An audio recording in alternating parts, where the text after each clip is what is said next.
Porque la cumbia no solo es música, la cumbia es conocimiento, herencia, tradición y cultura. Hoy expresaremos, exploraremos cómo este arte, este ritmo tradicional colombiano guarda memoria, historia y resistencia. Mi nombre es Daniel Ramírez, soy invitado por parte del colectivo Vientos y Maderas, hago parte de la localidad cuarta de San Cristóbal, hago parte también de la dirección musical de un grupo que se llama La Cítrica Band, que hacemos cumbia, hacemos música tradicional y hacemos también música del Caribe, incluyendo la salsa. A mi lado nos acompaña tres compañeros que también hacen parte de la exposición artística y cultural de la localidad cuarta de San Cristóbal. Está Andrea Infante, está Cristian y está el profesor Arnaiz. Bienvenidos, ¿cómo están? Por favor, preséntense y nos cuentan un poquitico de su aporte cultural, artístico en la localidad. Bueno, pues mi nombre es Andrea Infante, muy interesada con este tema de la cumbia, de dónde viene la cumbia, una exploración, una investigación que nos hemos dado cuenta que es bastante grande, rigurosa y que hay muchas cosas que quedan al vacío cuando uno no llega realmente a la raíz. Por eso estamos hoy acá con personas, digamos, el profe Arnaiz es una de las personas que más acompañó el proceso de este colectivo que se llama Vientos y Maderas en el inicio. Y bueno, pues vamos a ver su aporte el día de hoy. Hola, muchas gracias, ¿cómo están? Yo soy Cristian Aldana, somos entre los tres los integrantes del colectivo Vientos y Maderas. Por mi parte, con el colectivo Cosmosis, pues aportamos también en la unión para hacer desde el grupo algo más teatral, que se junte con lo musical. Y pues aquí estamos retomando esta historia que surgió hace como 3 años. Como 3 años, ya habíamos hecho una versión de esta obra de Dónde viene la cumbia, y ahorita en esta nueva versión que es de títeres, pues estamos haciendo un proceso también investigativo y paralelo para que la gente que nos rodea, la gente cercana como el profe Arnaiz, que es un gran sabedor de aquí de la localidad, nos den muchísima más información, porque pues no queríamos quedarnos solo con la investigación que hacemos por nuestra cuenta, sino tener testimonio vivo y ver para dónde se está transformando, no solo de dónde viene, sino para dónde se está transformando toda esta cumbia. Y pues lo ideal es que puedan asistir todos al evento, a la obra, que está quedando muy bonita. Entonces, eso es. Gracias, profe, por venir y comencemos. Bueno, yo soy Arneri Bracero, fui consejero local de cultura por 16 años en la localidad cuarta de San Cristóbal. Soy el representante legal de la Fundación para el Desarrollo del Talento Artístico y Social Fundartes, director general de la Escuela de Formación Folclórica Mojana, que es una escuela de formación en danzas desde hace 26 años. Hoy en día somos miembros del Consejo Local de Planeación y somos parte de la Mesa Consultiva Afro de la localidad, y hemos podido desarrollar durante más de 22 años en el territorio de San Cristóbal nuestra propuesta dancística, ya con una profesionalización en las personas que nos acompañan en el proceso y habiendo tenido diferentes reconocimientos a nivel nacional e internacional. Bueno, muchas gracias, profe. Para nosotros es un gusto, profe, tenerlo acá. Usted ha sido ejemplo e imagen de lo que ha sido la cumbia, la representación también del folclore, de las negritudes acá en San Cristóbal, y por eso pues abrimos este espacio para que su merced pues, nos llene de sus experiencias, sus conocimientos y sus aportes. Entonces pues bienvenidos, y sin más preámbulo pues vamos directamente a la pregunta, profe, ¿de dónde viene la cumbia? Bueno, lo primero que tengo que decir es que nada de lo que yo diga aquí tiene que darse por absolutamente veraz, porque cuando hablamos en estos espacios es motivar la investigación, que la gente vaya y explore y estudie, porque yo creo que en el tema de las expresiones tradicionales colombianas nadie tiene la verdad. Tendría que empezar diciendo de que nosotros miramos la cumbia desde la segunda categoría que nosotros proponemos en la clasificación de las danzas, y es la manera como se aprende la danza. Entonces nosotros miramos la cumbia desde esa clasificación, que es una de las danzas que se aprende por transmisión. Es decir, hoy día nadie puede decir esto es exactamente la cumbia porque no tenemos cómo mirar a nuestros ancestros bailando cumbia, a diferencia, por ejemplo, del bullerengue o de la tambora o quizás del torbellino, que uno puede ver todavía personas muy ancianas bailando esos ritmos y uno dice, sí, realmente así era. La cumbia, igual como el mapalé, como la puya, ya eso no lo podemos, como quien dice, categorizar de manera enfática.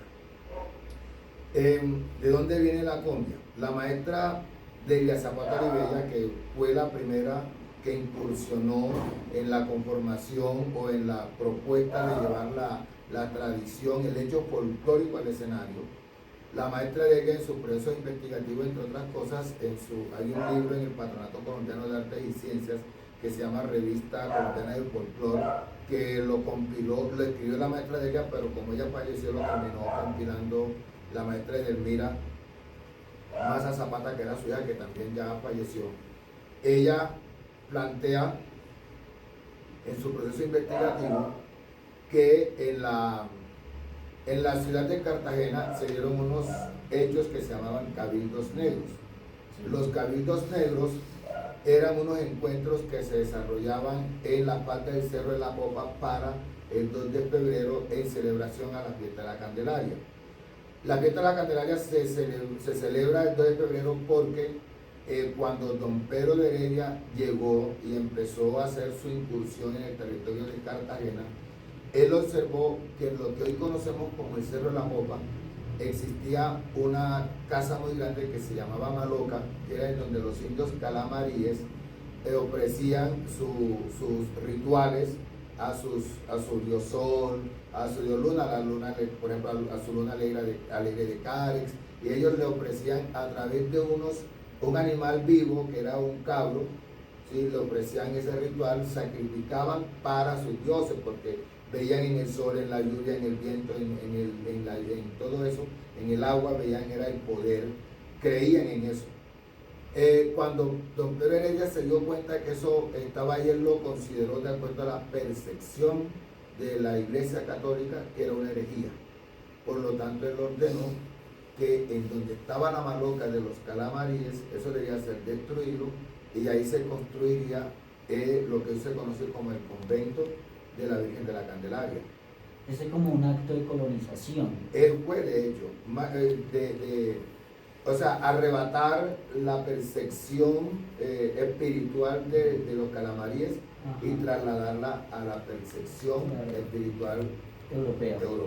O sea, se le da la transformación ahí a la cosmovisión indígena y se transforma a ser una tradición europea y católica. Y ahí empieza, lo que nosotros llamamos, ahí empieza como la destrucción de la identidad indígena en nuestro país. Por ahí empieza. Hoy, si nosotros nos damos cuenta, allá arriba, él consideró que se debe llamar el Cerro La Popa porque el cerro asemeja la popa de un barco. Entonces, el Cerro La Popa, y ahí se construyó la iglesia. Y dentro de esa percepción religiosa, se empezó a celebrar en la falda del Cerro La Popa, el 2 de febrero, la fiesta de la Virgen de la Candelaria. Ahí se hacían 3 días de fiesta, de pronto por eso hoy nosotros nos damos cuenta que en las fiestas patronales de todo el país siempre son 3 días, sí. Porque ahí se empezaron los 3 días de fiesta. El primer día a la fiesta asistían solo los españoles puros, o sea, netamente españoles, en toda su película, y interpretaban, eran sus bailes que traían, sus mazurcas, sus pasillos, y contradanzas y danzas que venían de Europa. El segundo día asistían los españoles puros más los criollos, que los criollos eran los hijos de los españoles que ya se habían mezclado. Exactamente.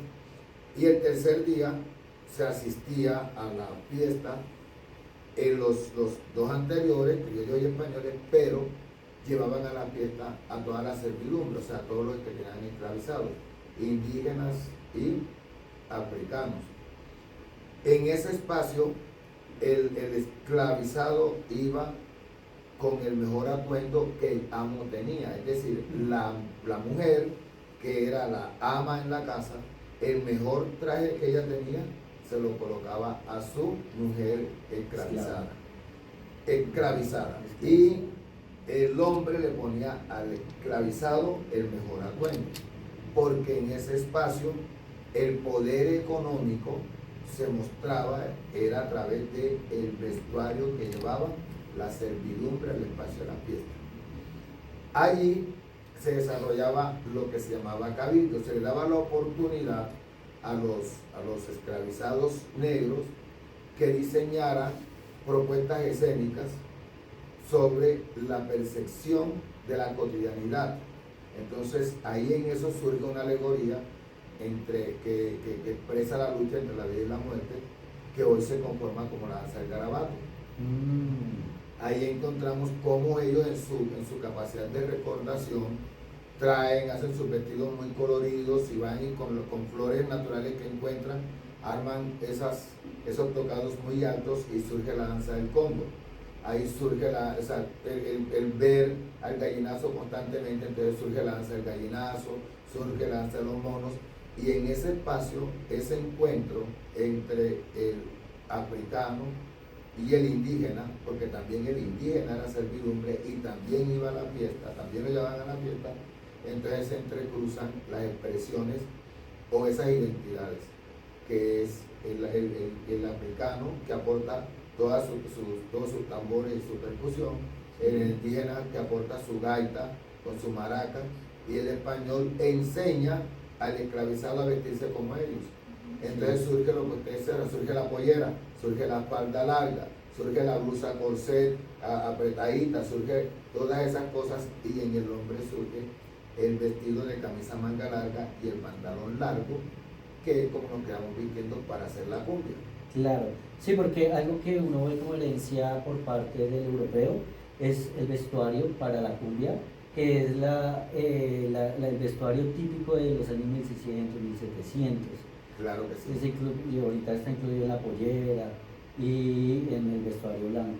Claro, y hay un pedacito que, por ejemplo, si usted se da cuenta, cuando la mujer hoy baila la cumbia, se lleva a la cabeza una flor, porque esa era la manera como la mujer indígena y africana que compartían con la naturaleza buscaban la manera de adornarse, a diferencia de la europea que siempre llevaba un sombrero, ¿sí? Que siempre utilizó el sombrero, a diferencia de la mujer negra en su esencia, que es el turbante. Pero como en ese momento no había esa posibilidad de pensar en las telas para el turbante, entonces la mujer, tanto la mujer negra como la indígena, empezaron a adornarse con las flores que encontraron. Usted nombra también desde la música el aporte africano, como el alegre, claro, el llamador, que son el alegre es traído directamente desde África y se va transformando un poco. Y el aporte indígena en cuanto a flautas, ¿cómo sería? Es que allá hay unos elementos que son importantes. Primero, el tambor alegre es un elemento que se construye en nuestra tierra en función de la capacidad de recordación del hombre negro. Porque recuerde usted que en África el hombre negro fue atrapado por el mismo hombre negro para ser vendido al europeo y ser traído acá. En África el hombre negro no alcanzó a hacer equipaje, es decir, voy a meter el tambor y me lo voy a llevar. Él venía inspirándose en lo que conocemos como yembés, como batás, y cuando él construye ese instrumento tambor lo hace con ese recorderio que trae de allá. Esa situación hoy se ve reflejada, o sea, esa cacería que montó el hombre negro, pero el hombre negro hoy sociológicamente se ve en nosotros.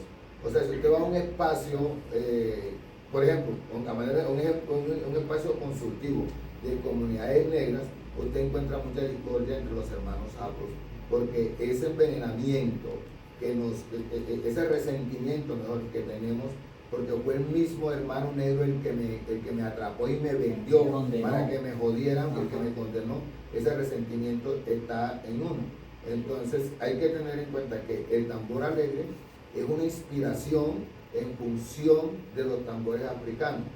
Hay que tener también muy en cuenta lo siguiente: en África los instrumentos percutivos como como el djembe, como el batá, no eran instrumentos festivos, eran instrumentos que permitían la conexión de lo terrenal con lo espiritual a través del tambor, donde se le dio la connotación de la interpretación a través de estos elementos festivos fue aquí en esta tierra.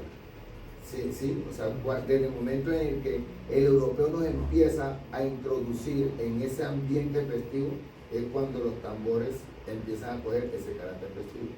Ya, y para hablar, profe, el aporte indígena en cuanto a flautas, que también es la otra pregunta, porque tenemos por una parte el aporte en percusión, los tambores, que como su merced lo dice, es la tradición africana, traía en sus mentes su información y lo replican acá.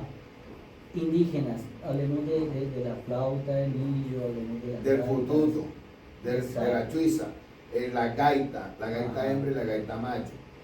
Esos instrumentos son, la gaita en su esencia es un instrumento indígena. O sea, surge en lo que nosotros conocemos como los Montes de María, por eso en los municipios de Oveja, San Jacinto, San Juan, son los instrumentos. Esta es una gaita corta, ¿sí? Esta es la gaita corta.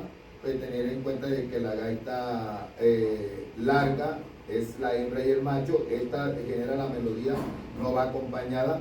La gaita larga va acompañada, la hembra que lleva la melodía acompañada del macho que lleva la marcación, ¿de acuerdo? Pero la gaita larga es exactamente igual, solo que efectivamente es más larga. Entonces, este instrumento surge en los Montes de María, porque es un instrumento 100% indígena, y en la Sierra Nevada de Santa Marta, donde le llaman chuiza también, y le llaman potuto, se llamaba potuto. Estos son instrumentos que se hace, esta madera es de un cardón, ¿sí? Que se consigue en La Guajira y en los lugares desérticos, básicamente. En la región de Sucre y Córdoba se consigue esto es cardón, ¿sí?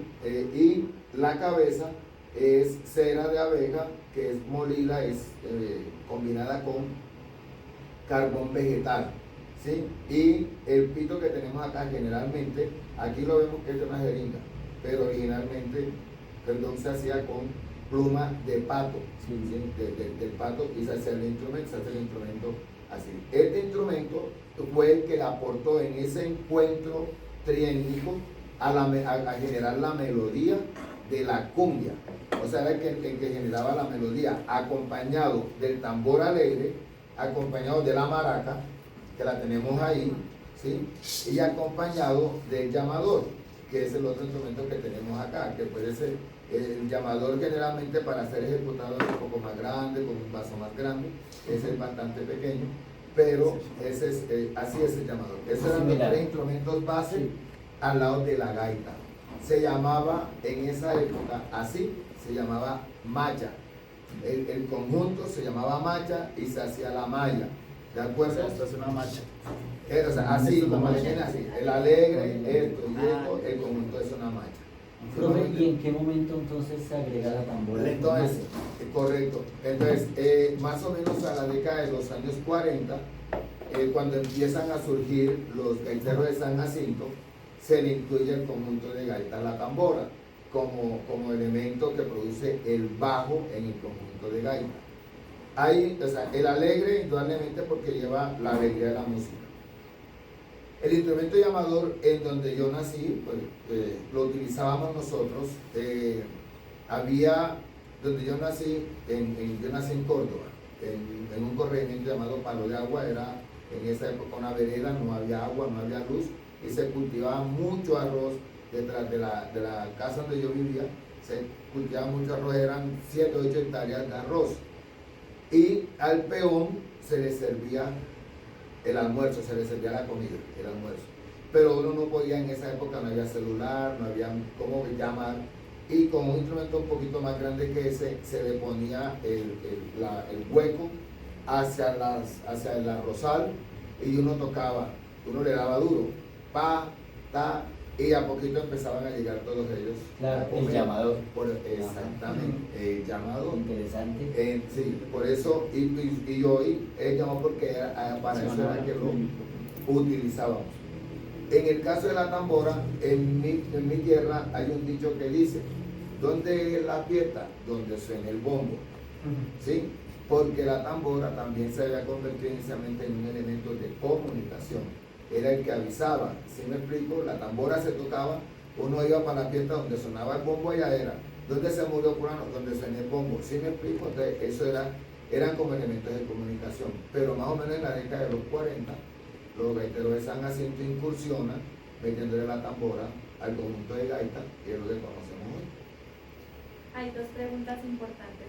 La primera es, causa la curiosidad con respecto a las velas cuando se baila la cumbia, ¿no? ¿Qué significado tienen esas velas ya en la cumbia? Bueno, ahí hay dos elementos que son muy interesantes. Uno, si nos damos cuenta, la cumbia se baila en contra de las manecillas del reloj. Okay. La maestra de ella, ella en su proceso investigativo, decía que la cumbia se bailaba alrededor de un árbol que se llamaba árbol de golpes y que en sus raíces los músicos se sentaban a tocar, Entonces, inicialmente no era vela, eran unas antorchas que se les untaba la grasa del ganado, el cebo de la vaca, ¿sí? Y con eso se prendía. Eso botaba mucho humo, entonces se bailaba en contra de la manecilla del reloj y la mujer afuera, porque el humo de la antorcha debía salir hacia afuera, porque si salía hacia adentro terminaba ahogando a los músicos.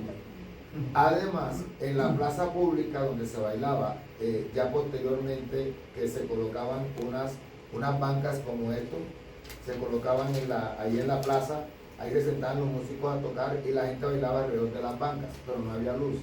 Entonces la antorcha y la vela cumplían la función de alumbrar el entorno donde se bailaba. ¿Sí? ¿Sí no me entiendes? Bueno, y digamos que dentro de nuestra investigación hay una pregunta bastante importante también para las personas que nos escuchan, y es esa percepción que hay de la cumbia actualmente mezclada con muchas cosas. Entonces digamos que hemos encontrado que definitivamente una de las raíces pues más grandes es aquí, como hacia todas las vertientes como el Magdalena tal vez, pero pues digamos que toda la influencia que ha habido en Perú, en Argentina con la cumbia, en México. ¿Qué piensa usted con respecto a esas mezclas que hay de la cumbia actualmente? Bueno, desde el punto de vista musical, Sí. porque nosotros hoy, desde el punto de vista del origen de la danza como tal de la cumbia, hay unos conflictos muy grandes, porque si nosotros vamos y nos sentamos en Cartagena a hablar de la cumbia, efectivamente vamos a afirmar lo que la maestra de ella dijo, nació en Cartagena. Pero si nos vamos de pronto con el maestro de Soledad, con el maestro Oscar de Soledad, nos dice que la cumbia nació en Soledad.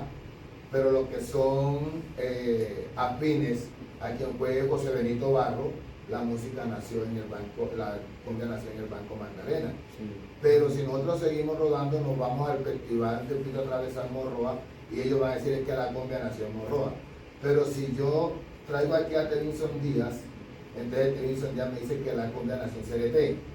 ¿Sí? Desde ahí es un rollo que alguna vez en la vida lo iremos a descubrir, que yo creo que va a ser imposible. Pero desde la parte musical, yo creo que lo que haya logrado que hoy tengamos cumbia mexicana, cumbia costarriqueña, cumbia ecuatoriana, argentina, chilena, es justamente el que la cumbia pudo ser internacionalizada muy fácilmente. ¿Sí? ¿Cómo llegó la cumbia a México? El señor Lucho Pérez, que era el director de una orquesta llamada la Sonora Dinamita de Cartagena, Lucho Pérez se fue a vivir a México. Y cuando se fue para México, pues sí se llevó un poco de músicos de Cartagena y empezó a trabajar la cumbia en México. Entonces ya muchos grupos mexicanos empezaron a hacer cumbia y fueron llamándole cumbia colombiana. Pero hay que mirar que toda esa propuesta que se internacionalizó ya fue muy orquestada, ya fue con unos elementos nuevos, o sea, no fue la cumbia de vernácula, de tambores, llamador, la gaita hembra, la gaita macho, la que llegó al extranjero, no fue esa. La cumbia que llegó al extranjero fue ya la cumbia orquestada, la cumbia de salón, como nosotros le llamamos, la cumbia que ya fue con una... Claro, Lucho Bermúdez fueron los que llevaron y se internalizó. Y si nos damos cuenta, Las cumbias argentinas de todos ellos ya son hechas con una organología muy diferente a la vernácula nuestra. Entonces, indudablemente, eso es un hecho bacano, porque eso es lo que ha permitido, por ejemplo, que los guerreros de San Jacinto salten el charco a cada ratico, van a Estados Unidos, a Canadá, a Argentina, porque la gente los lleva pensando en la cumbia que conocieron. Indudablemente que este formato tiene mucha aceptación en el extranjero, claro que sí, porque nosotros lo hemos vivido, pero no cabe la menor duda que quien rompió la frontera para que la cumbia trascendiera hacia allá fue ese formato orquestado. En esa orquesta que su merced nos comenta que llegó a México, ahí estaba Celso Piña, porque lo que yo vi, como que Celso ya había llegado con todo el bagaje, pero el referente que tiene, no sé si de pronto es más actual, los mexicanos, es el de Celso. Lo que pasa es que hay un detalle muy importante, y es que cuando llegó Lucho Pérez llevaba, o sea, pasó lo mismo que pasó conmigo. Cuando la Escuela de Formación Folclórica Mojana llega a esta localidad hace 22 años, llegó con un poco de costeños, ¿sí? Y nosotros seguimos haciéndolo nosotros, pero al cabo del tiempo se van juntando la gente de Bogotá, la gente de Llano, y se va popularizando. Entonces ya la Escuela de Formación Folclórica Mojana deja de ser así cartagenera, pero se vuelve bogotana. Eso pasó allá. Lucho Pérez llega con músicos innatos de acá. Y a medida que va pasando el tiempo, cuando ya llega a Celso Piña, lo que pasa es que ahí va la gente, se le van pegando mexicanos, ¿sí? Y se va popularizando el tema. Entonces ya las personas que van llegando, indudablemente van haciendo su aporte, pero realmente el primer músico que llegó con cumbia a México se llamó Lucho Pérez con la orquesta dinamita. ¿Sí? Hay una canción que se llama Yo soy el Germanicense, la cadenita, que dice Carmen, se me perdió la cadenita, con el todo eso, imagínense cuántos años. Yo tenía como 12 años cuando eso pasó, imagínense. A mí se me hace muy interesante que precisamente su merced habla de que es muy fácil de apropiar la cumbia, sentirla, porque realmente digamos que el corazón de la cumbia es el llamador a contratiempo y la guacharaca o la semilla que esté, y tenemos el llamador con el tum, tum, tum, y si a esto le suena guacharaca, ya suena cumbia, ¿sí? Digamos que eso sí lo puede reconocer cualquier persona, casi que en cualquier lugar. Siento que aquí en Latinoamérica ha tenido muchas músicas, mucho impacto, como la salsa, otras músicas tal vez pues, tropicales, pero la cumbia sí logró hacer un recorrido casi que sin discriminar ningún lugar.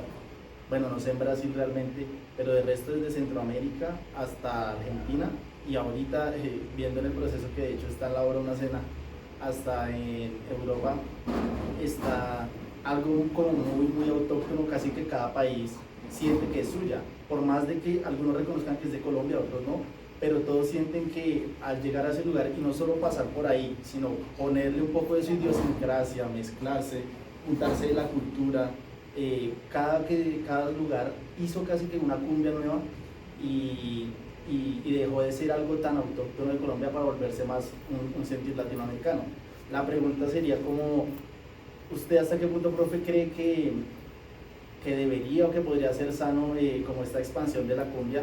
Porque puede llegar el punto en el que se pierda o se olvide realmente la raíz folclórica, que pues bueno, es a lo que usted se dedica y conoce, pero cree que eso es relevante, que se pueda seguir manteniendo solo por el ritmo y se olvide como la raíz, la base, porque pues el contexto histórico de la cumbia es muy amplio, es desde la fiesta, el goce, el baile, la liberación, pero también tiene un contexto, como usted nos explicó, muy fuerte, de opresión, de esclavitud y de espiritual en todos los lugares, y algo muy común es la resistencia, ¿no? La resistencia, que es lo que ha mantenido. Entonces, sí, esa es la pregunta, como hasta qué punto usted cree que puede ser sano que se siga expandiendo y tal vez resultándose cada vez más del pop, de movimientos como un poco ya muy populares, y se pierda esa esencia. Bueno, hay una cosa que es muy importante, y yo creo que cuando en el extranjero se ha apropiado o se han creado esas propuestas de cumbia, es por la gran interiorización que uno logra hacer del ritmo. O sea, cualquier persona baila cumbia. Cualquier persona baila cumbia por la interiorización, y es de pronto lo mismo que nos pasa con el mapalé, porque son dos ritmos que uno interioriza muy fácil. rapidísimo. ¿Qué pasa? Pienso de que por el crecimiento y por el posicionamiento de la cumbia, es interesante que eso siga pasando. El problema no está en el extranjero, el problema está en nosotros. El problema está en que somos nosotros, los que estamos en este país, los que tenemos que defender esa identidad. ¿Sí me explico? O sea, porque cuando yo amo la cumbia, puede venir el mejor reggaetón del mundo, pero siempre va a estar a un lado porque para mí es la cumbia. Lo que pasa es que nosotros estamos dados a considerar que lo foráneo es mejor que lo nuestro y no podemos y no entramos a proteger esa identidad.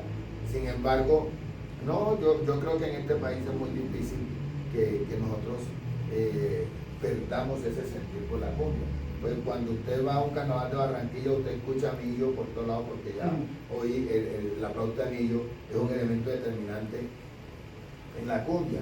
Usted escucha cumbia por todos lados. O sea, usted el carnaval de Barranquilla, usted está a punto de que tanto el carnaval de la 44 como el carnaval de la Vía 40, el carnaval S.A., ellos para el desfile crean una franja estrictamente para la cumbiamba, y no es una, son 30, son 40, son 50 cumbiambas que desfilan una detrás de otra, y cuando va una cumbiamba al desfile no va con 4 ni 5 parejas, va con 300, con 400 personas, que eso pienso yo que genera un sentido de apropiación hacia la expresión folclórica de la cumbia. De pronto nosotros estamos en el interior y suena una cumbia y lo bailamos y todo, pero no en ese mismo carácter que lo tenemos.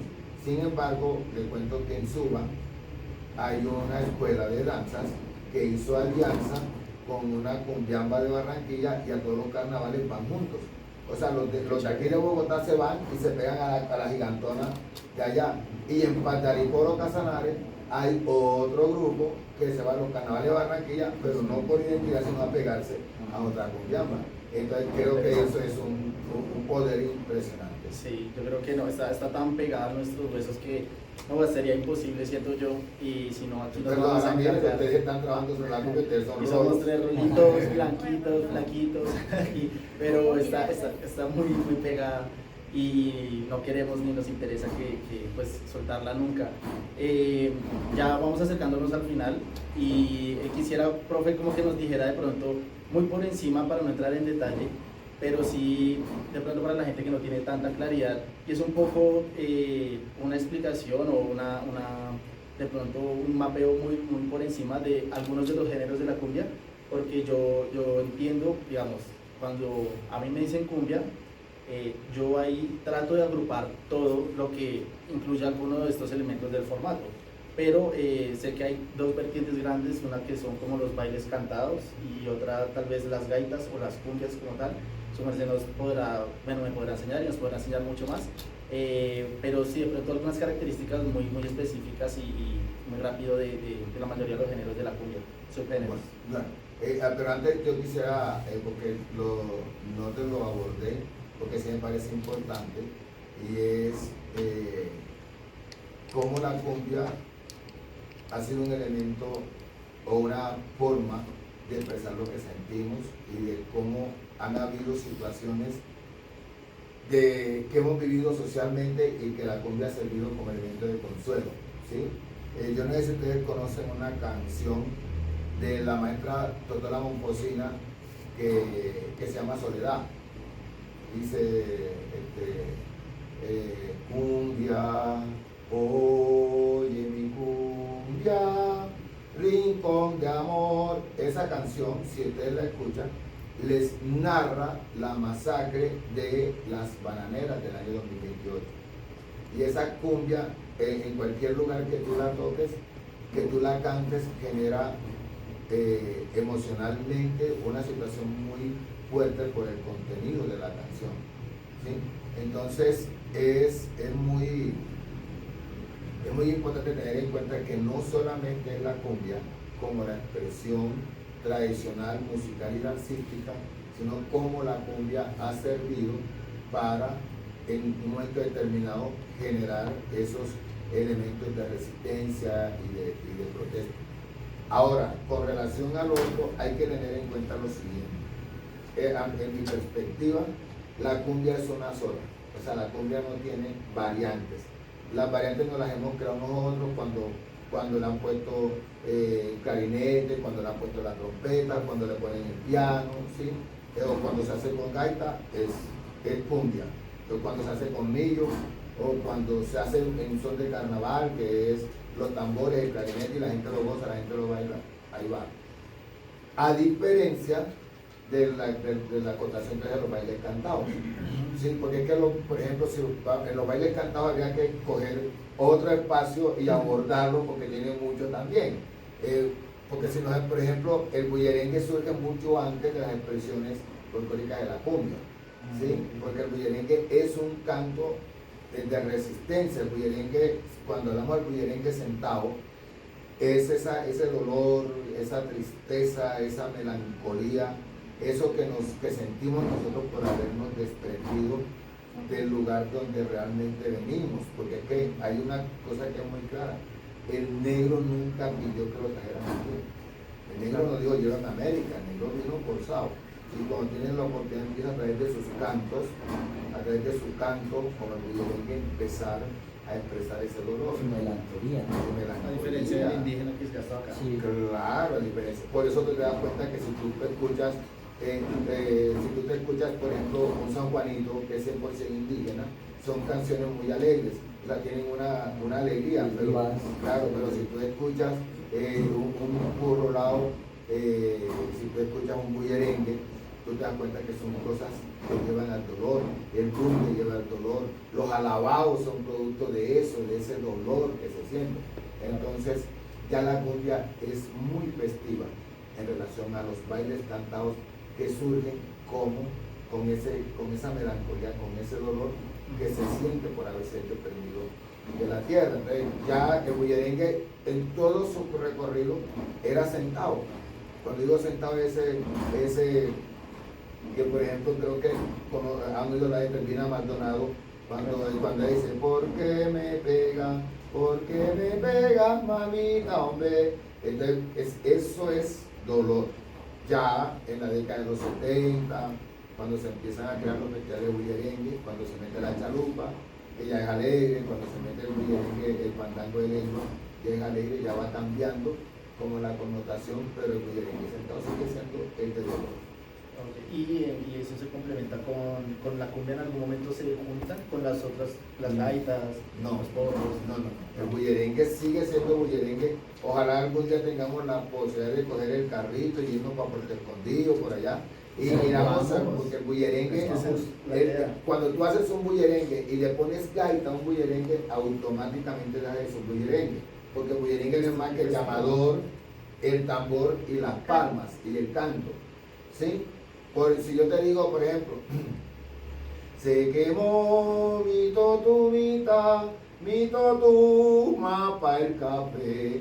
Cuando yo te digo eso, no te estoy diciendo cualquier cosa, te estoy diciendo que me duele, viene de una historia, pero es el dolor que transmite y es un bullerengue sentado. Pero si yo te digo, ay, Juana se perdió un día en el matorral, de pronto salí a buscarla y Juana estaba enganchada, yo ya el ritmo cambia y se vuelve muy alegre, muy alborotado, porque cambia el concepto de lo que era el dolor allá en la parte efectiva en el bullerengue, pero nunca el bullerengue no se juntan, bullerengue y cumbia no se juntan, tambora y cumbia no se juntan. Tú puedes de pronto decir, yo vi del tigre, yo no lo vi, y tú esa canción la cantas en guayerna o la cantas en fandango de lengua, y se juntan, pero la cumbia y el bullerengue y la tambora no se juntan.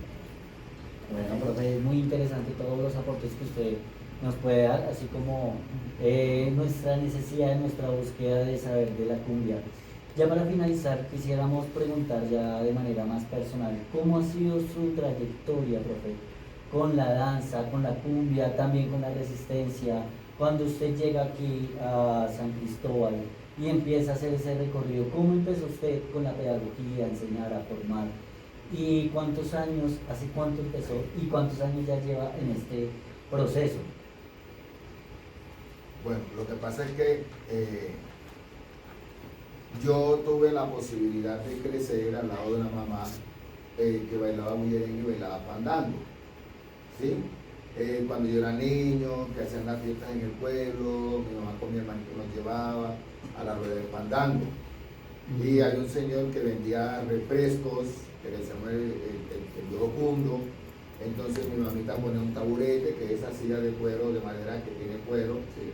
Y ahí nos sentábamos mi hermanito y yo y nos dormíamos uno encima del otro, pero toda la noche la banda de música sonaba y eso entró al alma, ¿de acuerdo? Porque entraba todo el corazón.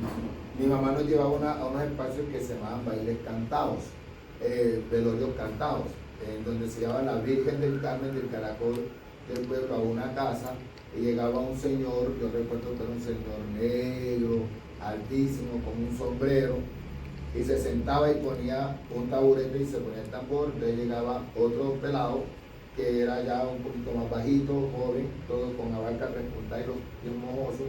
Ellos tocaban, había una persona que cantaba, una mujer que cantaba, las demás hacían coro y bailaban alrededor de la Virgen. Eso era un velorio cantado. Hoy, cuando ya hago conciencia, me doy cuenta que eso era bullerengue. Me hago entender, ahí lo conocí y era solo bullerengue sentadito por el respeto a la Virgen. Cuando yo me fui a Cartagena, yo llegué a Cartagena de 11 años. Yo no sabía, no tenía ni la menor idea que existía algo que se llamara danzas folclóricas. En el colegio donde llegué a estudiar, el profesor que tenía, que era el profesor Dagoberto, él se inventaba para izar de bandera con nuestro curso cosas, pero el colegio era solo de varones. ¿Me hago entender? Entonces él se inventaba cosas y entre esas cosas se inventaba obras de teatro y en las obras de teatro ponía a bailar cosas y entre esas cosas ponía a bailar eso que se llama cumbia, que yo no sabía que era cumbia. ¿Me hago entender? Y eso me fue cuando llegué al bachillerato. Ya sí en el colegio el colegio que llegué ya era mixto, entonces había grupo de danza, pero yo no me atrevía porque me daba pena. Y solamente hasta el año de 1979, a mí se me dio, cuando entré a la universidad, yo iba con la ansiedad de entrar al grupo de danza a la universidad. Y desde el año 1980 estoy en este ejercicio. No he estudiado danza en ningún lado, he hecho trabajo de investigación desde la danza y he aprendido, aprendí con la maestra Delia, con la maestra Delmira, aprendí con el maestro Jaime Orozco, aprendí con la maestra Minta Cifuentes, que fueron los que me enseñaron, pero entendí que la danza no se puede hacer por la transmisión, tú tienes que buscar la forma de. Entonces eso me ha llevado a mí a espacios como Tumaco. He estado 3 veces en Tumaco porque amo las expresiones del Pacífico. Allá en Tumaco aprendí muy bien lo que es el bambuco viejo, el curolao, los bundes en Buenaventura. He estado en el Festival del Porro de San Pelayo, he estado 5 veces, hicimos un trabajo de investigación alrededor de las bandas pelayeras, donde conocimos el danzón, el post-rock, el vals, el pasillo, el porro, la puya, el fandango. Hemos estado metidos de lleno en Urabá, antioqueño, con el bullerengue. Hemos estado 3 veces en la región de las Lobas. Me he ganado 2 premios como pareja bailadora de tambora en el Festival Nacional de la Tambora en el Peñón. Entonces, nosotros hemos estado de cerca del hecho folclórico y por eso en algún momento lo hablamos con seguridad. Hay algo que usted acaba de mencionar y es que eso se enseña como memoria colectiva. Son todos reunidos a partir de la rítmica, de la expresión, de la cultura, o sea, hace parte de lo social. Y usted lo inició así también en una buena forma y se ha ido construyendo a medida de que ha avanzado en este recorrido de aprendizaje. ¿Cómo trae eso a nuestra localidad? Es que claro, cuando nosotros llegamos a la localidad de San Cristóbal, siempre lo soñé, siempre soñaba con estar en Bogotá con un grupo de gente haciendo danza del Caribe. Y cuando yo me vine con los muchachos, yo les decía, no es bailar por bailar, no vamos a bailar por bailar. Tenemos que llegar con una concepción de entender que el arte de la danza y de la música es una profesión como la odontología y la medicina, y quien quiera disfrutar de nosotros debe pagarnos como merece. O sea, yo entendí que teníamos que madurar el arte de la danza, pero como profesión, no como pasatiempo. Y hoy lo que hemos hecho y lo que buscamos la manera siempre es de que en nuestros niños, que ustedes me conocieron trabajando con niños, es lograr que los niños vayan vislumbrando un mundo distinto. O sea, si nosotros empezamos a transformar en los niños la percepción del reggaetón, de lo extranjero, y les hacemos entender que lo nuestro vale mucho, ellos nos van a ayudar al futuro a tener una sociedad mejor. Los jóvenes tienen que entender que cualquier proyecto de vida en que nos embarquemos debe tener responsabilidad, disciplina, compromiso, y es lo que buscamos en ellos. Por eso hoy digo, ahorita les comentaba, los que conocían son solecitos de 7 años, ya hoy tienen 20, tienen 19 y ya son pelados que están profesionalizados en la danza. Y cuando trabajo con mis viejitas de persona mayor, es entender que hasta el día que partimos de este mundo, perdemos la capacidad tanto de aprender como de aportar a la sociedad. Y ese es el ejercicio. La danza para una persona de 65, 70 años es vida, y eso es lo que hay que transferir a través del ejercicio de la danza. Entonces para nosotros eso es supremamente importante, y nos hemos arraigado a San Cristóbal porque creemos que ahí es donde nosotros podemos dejar nuestra raíz y dejar nuestra huella, desde ahí para el mundo, pero ahí nos recibieron y ahí nos quedamos. Nos conocimos. Pues muy agradecidos también con el profe Arnaiz por atender a esta invitación. Siempre lo llevamos en el corazón, desde que empezó Vientos y Maderas ha estado acompañando ese proceso inicial. Vientos y Maderas se ha venido transformando de a pocos, pero siempre recuerda esas raíces, y nosotros ahorita tenemos un reto gigante, y es que en 40 minutos pretendemos explicar un poco toda esta investigación con respecto a la cumbia, que es tan grande. Entonces, por eso este 17 de abril y este 19 de abril estaremos como presentando también esa obra adaptada a títeres con respecto a este tema tan grande que es de dónde viene la cumbia. Profe, muchas gracias por atender el llamado, siempre estará usted aquí en nuestros corazones, de verdad. Y que viva la cumbia. que viva Viva la cumbia, cumbia. al ritmo de cumbia. Dice, no, gracias a ustedes por siempre acordarse de mí, con mucho sentir, con mucho afecto siempre. Vamos a estar. Muchas gracias. Gracias, Gracias, profe. Tú.